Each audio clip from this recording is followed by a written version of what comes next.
Salam, hər vaxtınız xeyirli olsun. Mən məntiq müəllimi Elbrus Həşimov. Bu videoda belə bir maraqlı cədvəl sualının izahını vermiş olacağam.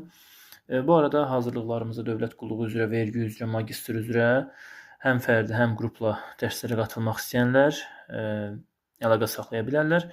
Deməli, diqqətlə baxsaq, burada B ilə C-nin hasilini BC bərabərdir 18 verib və D ilə A-nın hasili DA bərabərdir 20. Burada bu hissə bizə hər hansı bir riyazi yolla bunu həll etməyə imkan vermir, yəni.